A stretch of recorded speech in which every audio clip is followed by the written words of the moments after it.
off. My name is Josh Allen, a.k.a. Community Manager Lore, joined here by Scott Gordon, one of the members of the Encounter team. Can you tell us a little bit about what you do at Blizzard on the WoW development team? Hey everyone, this is Scott Gordon. I do a lot of the planning for dungeons and figuring out what the bosses are, and then provide oversight for what the abilities should be and stuff like that. Excellent. So, like we said, we're looking through the Atal Dazar Donjon here.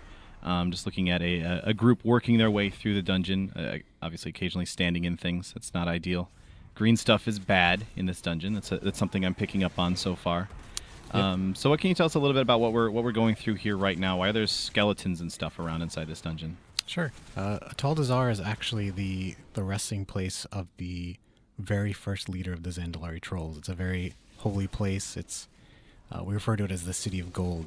Everything's very ornate. It's supposed to be kind of a sacred place for the Zandalari Trolls. And as you're going through the questing experience, you find out that someone's doing some bad stuff here. They're resurrecting the dead, and they're kind of defiling this place. And ultimately, their goal is to raise Dazar himself, the first leader of the Trolls, and use him as like a powerful avatar to fight against you. Okay, cool. So it's almost in a way kind of a callback to the old Zul'Gurub days where someone was trying to raise Hakar Exactly. and stuff like that. That's super cool. So we're coming in here kind of to purify this troll temple.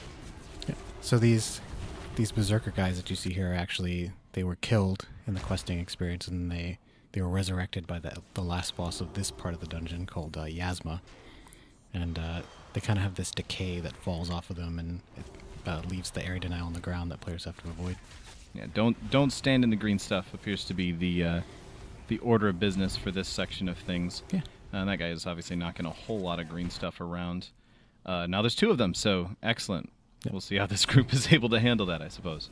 There's just going to be a lot on the ground. You actually see this in the boss too, so this is trying to teach you that green stuff is bad, in case you weren't aware of that already in World of Warcraft. Swirly green things, generally worth avoiding.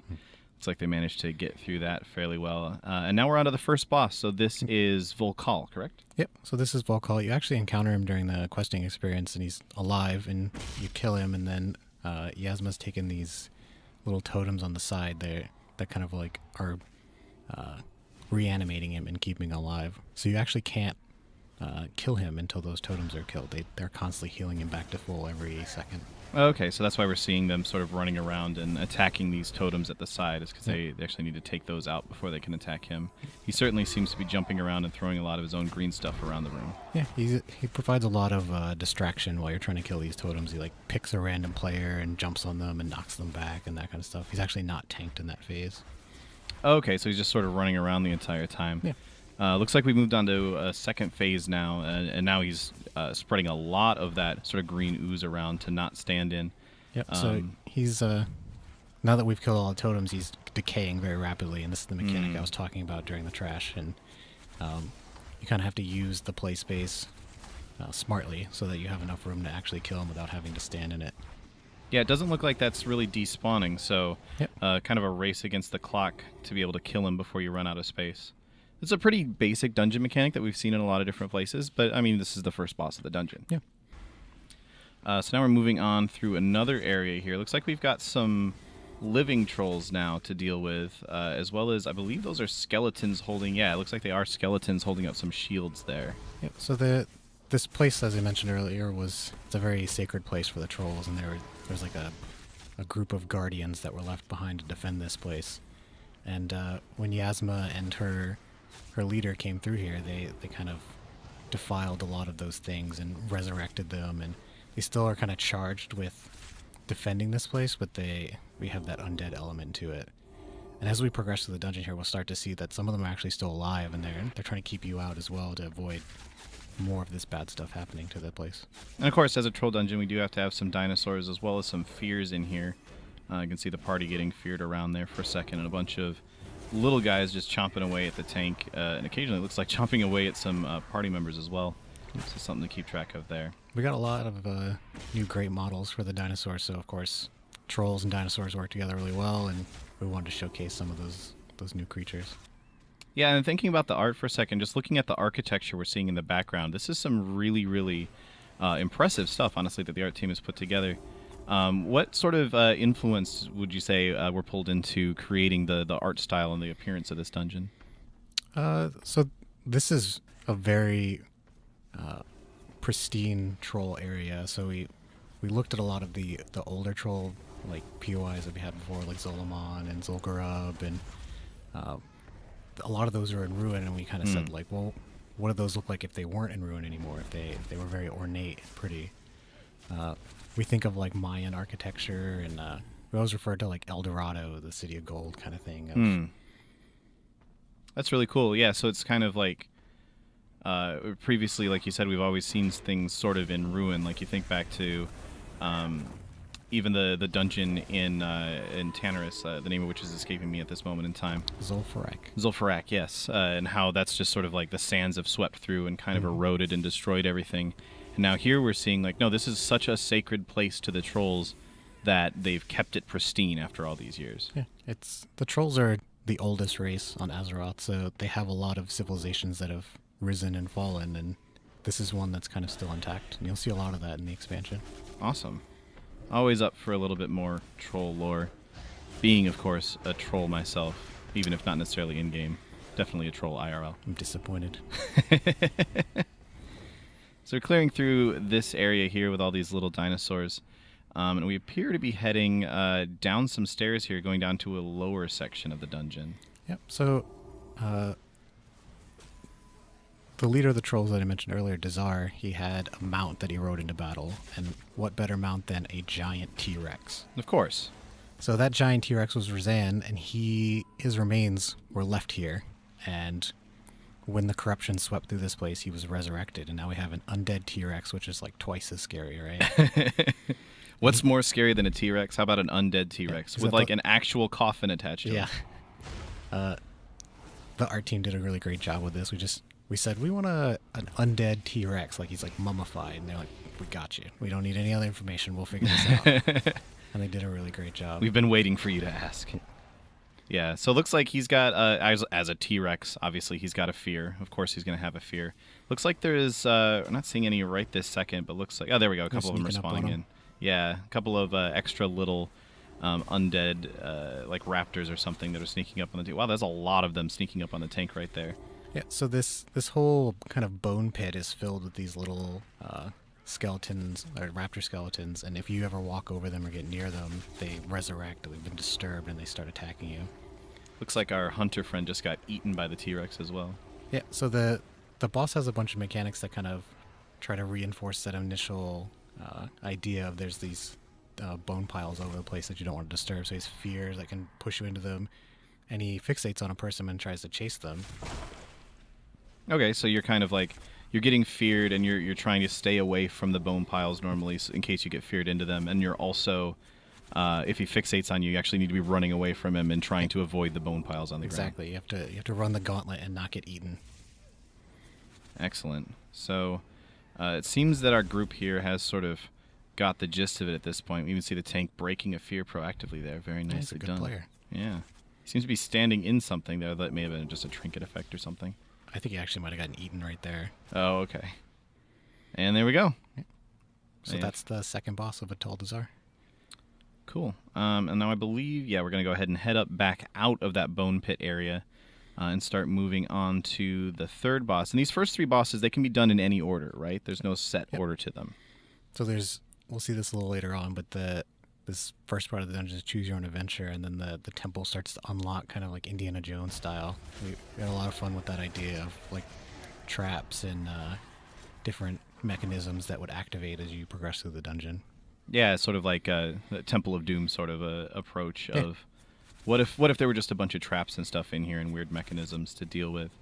And I think we are going to see some of that here in just a second. Of course, we do have to clear through the rest of these little dinosaurs first. And now we can see even more of those defenders that you were talking about earlier, the living trolls that were left behind to keep the place sacred. Yeah, so this is the first time the players are encountering these in the route that they took through the dungeon.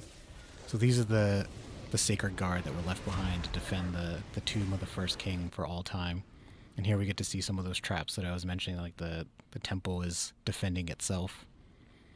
Yeah, big flame jets here. You have to sort of run the gauntlet through. Don't get too close. He realized what he was doing. Oh, Yeah.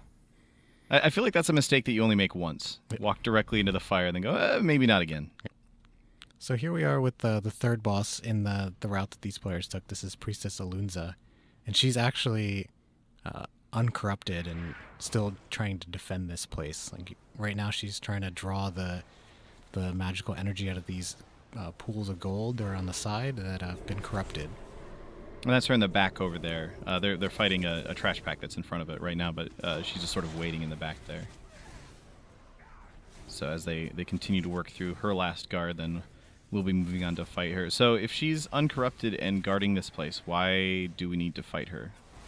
The guardians of this place are kind of charged with keep everyone out. Like Okay. the current Zandalari trolls don't come up here. Obviously, the players would not be welcome up here. It's very holy ground. You're just defiling the place by being here. Ultimately, your intentions are good. You're trying to stop one of the bad guys that you encountered in the quest experience. Okay. So in order to get to the end boss, which is kind of the reason we're here, we have to go through everybody else first. Now, is she an actual gold troll? Yep. Interesting. So I mentioned earlier we call this place the City of Gold, and you see it in a lot of the architecture, and then you see it here with this boss where she has the gold-colored skin, and she actually uses kind of a gold magic. There's these pools of gold on the side, but you can't really see them. You can kind of see one in the back there, I think, that the blood puddles are sort of falling out of. Yeah. So she's trying to cleanse that gold. She's trying to get the corruption out of it. Ah, I see. And that's what the slimes are that are moving across the play space. So those are actually her, like, in the process of cleansing that gold, they're actually being forced out of that. Yep. That's cool. And she does this mechanic here where she kind of siphons life off of people, and if they have that corrupted blood in them, it hurts her rather than heals her. Okay. So there's... we kind of just saw it there a second ago. There was a little red blood puddle on the floor. I think we've seen a couple of those before as well. Now here she's going to do it again, and we'll see. Okay, so they all got the red beam that time. Yeah, so that means everyone did it right. When it was the gold beam, it was actually healing her, so it made it harder to kill the boss. Okay.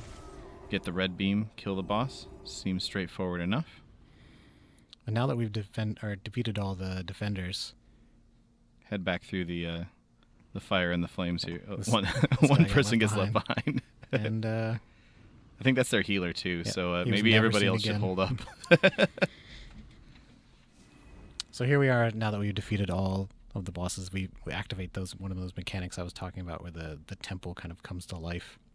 That is a really cool effect. Like that was a waterfall before, and Yep. now it's just turning into some stairs for the players to run up. And there's spiders. Yep. Excellent. You gotta have spiders. Obviously. So the last boss's dungeon, Yasma, used to be a good guy.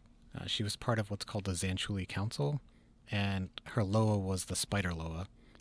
And during the questing experience, she actually consumes that Spider Loa and becomes kind of this hybrid, half spider, half troll. And that's why you see these spiders here as part of one of her mechanics. I see. Yeah, that's if I'm remembering correctly, that's kind of similar to what we saw in Zuldrak during Wrath of the Lich King ages ago. There was a couple of trolls there that had tried to take the powers of their Loa, and it didn't turn out too well for them in the long run. Never does. I'm not really sure why they do it. They just keep trying, and it doesn't work. Definition of insanity. So now we're fighting the last boss here. I just saw a character get some sort of debuff and run away. Yeah, so she tries to draw the spirits out of the players, and when she does that, she marks the player, and you can see that the spirit's actually moving towards her. Ah, I see. And if you don't defeat it in time, it gives her a big damage boost and makes it a lot harder to beat her. Okay, so pretty standard sort of. You get the debuff, run away from the boss, and then kill the ad when it comes out. Which is kind of cool for a dungeon boss. It's sort of combining a few different mechanics that you often see even inside raids.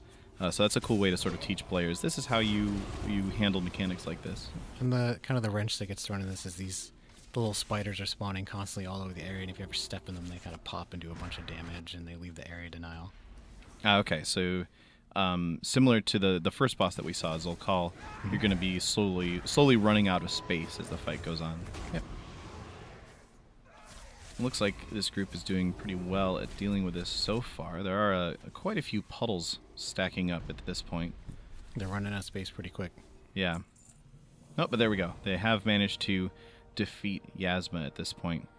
So that's the end of the Atal Dazar Donjon. Thanks so much for hanging out and talking through this with us. Anytime. Awesome. Thanks again, guys. We'll see you later.